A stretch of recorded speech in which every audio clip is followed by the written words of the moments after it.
Terceiro dia. Gênesis 5.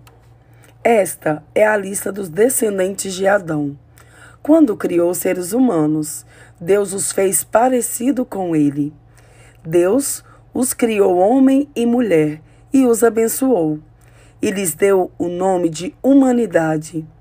Com a idade de 130 anos, Adão foi pai de um filho que era parecido com ele, e pôs nele o nome de Sete. Depois disso, Adão viveu mais 800 anos.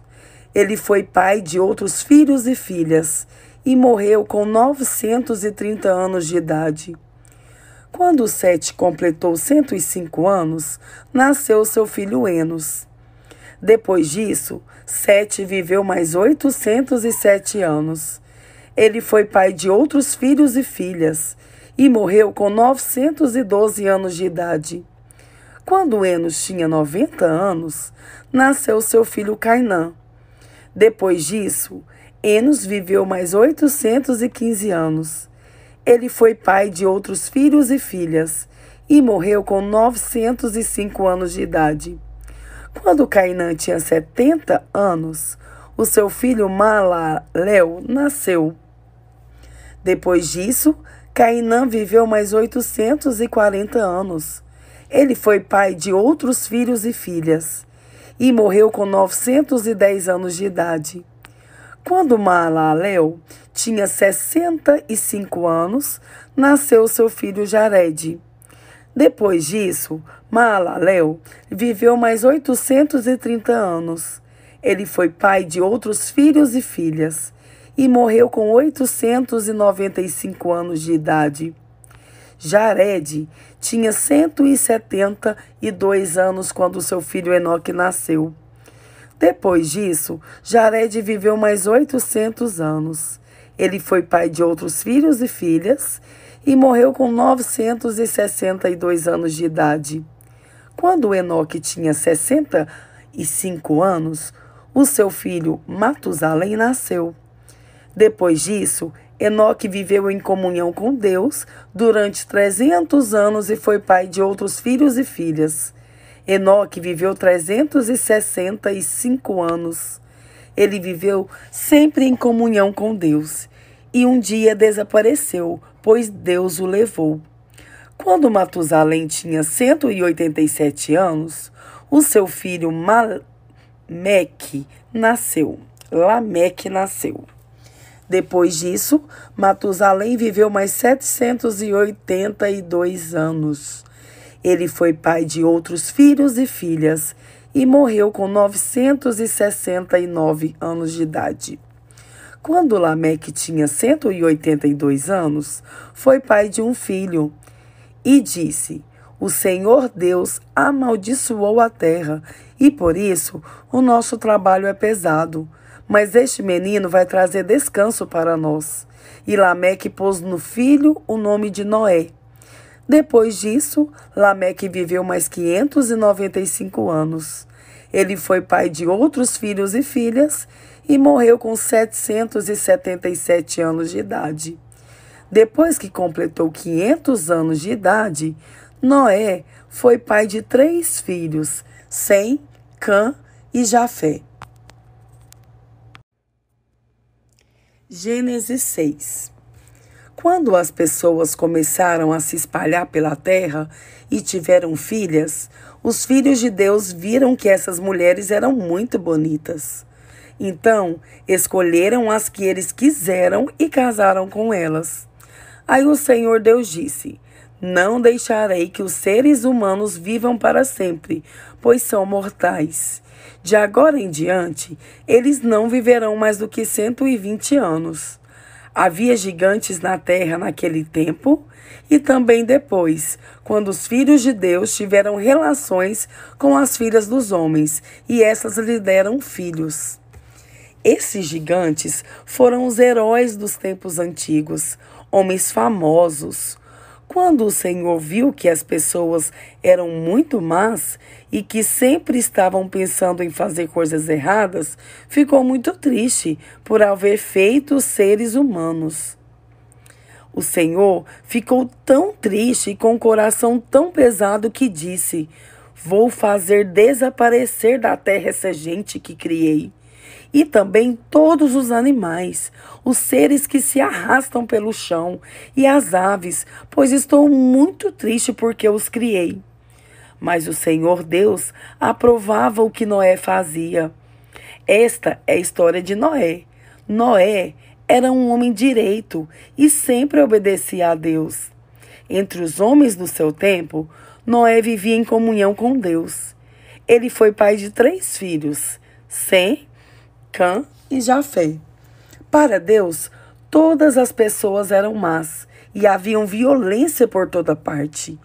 Deus olhou para o mundo e viu que estava cheio de pecado, pois todas as pessoas só faziam coisas más. Deus disse a Noé: Resolvi acabar com todos os seres humanos. Eu os destruirei completamente e destruirei também a terra, pois está cheia de violência. Pegue madeira boa e construa para você uma grande barca. Faça divisões nela e tape todos os buracos com piche, por dentro e por fora. As medidas serão as seguintes: 133 metros de comprimento por 22 de largura por 13 de altura. Faça uma cobertura para a barca e deixe um espaço de meio metro entre os lados e a cobertura. Construa 3 andares na barca e ponha uma porta num dos lados. Vou mandar um dilúvio para cobrir a terra, a fim de destruir tudo que tem vida. Tudo que é na terra morrerá. Mas com você eu vou fazer uma aliança. Portanto, entre na barca e leve com você a sua mulher, os seus filhos e as suas noras. Também leve para dentro da barca um macho e uma fêmea, de todas as espécies de aves, de todas as espécies de animais e de todas as espécies de seres que se arrastam pelo chão, a fim de conservá-los vivos. Ajunte e leve todo tipo de comida, para que você e os animais tenham o que comer. E Noé fez tudo conforme Deus havia mandado. Romanos 3. Então, qual é a vantagem de ser judeu? Será que ser circuncidado tem algum valor? Tem sim, de muitas maneiras. E a primeira vantagem é que Deus entregou a sua mensagem ao cuidado dos judeus. Mas, se alguns não foram fiéis, será que por isso Deus vai ser infiel? De modo nenhum, que Deus continue a ser verdadeiro, mesmo que todas as pessoas sejam mentirosas. Como dizem as Escrituras Sagradas a respeito dele, que fique provado que tu tens razão quando falas e que sejas vencedor quando fores julgado. Mas, se as injustiças que cometemos servem para mostrar que Deus age com justiça, o que é que podemos dizer? Que Deus é injusto quando nos castiga? Eu falo aqui como as pessoas costumam falar. É claro que não. Se Deus não fosse justo, como poderia julgar o mundo? Mas digamos que a minha mentira faz com que a verdade de Deus fique mais clara, aumentando assim a glória dele. Nesse caso, por que é que devo ainda ser condenado como pecador? Então, por que não dizer, façamos o mal para que desse mal venha o bem? Na verdade, alguns têm me caluniado, dizendo que eu afirmo isso. Porém, eles serão condenados como merecem. Então, será que nós, os judeus, estamos em melhor situação do que os não-judeus? De modo nenhum.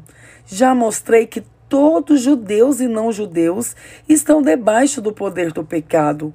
Como dizem as Escrituras Sagradas, não há uma só pessoa que faça o que é certo. Não há ninguém que tenha juízo.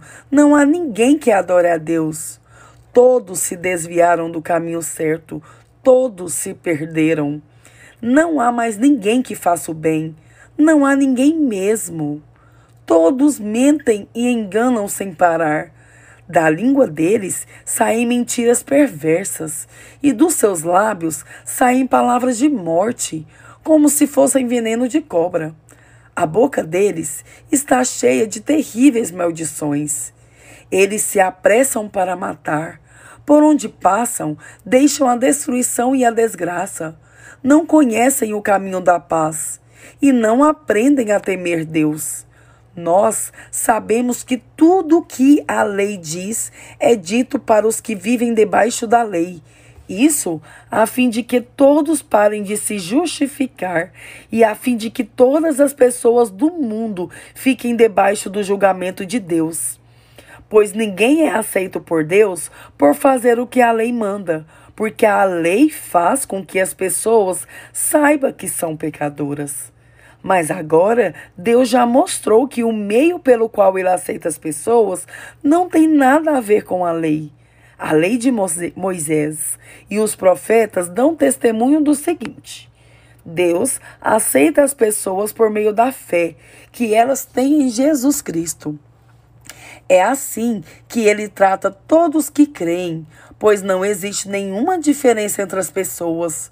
Todos pecaram e estão afastados da presença gloriosa de Deus.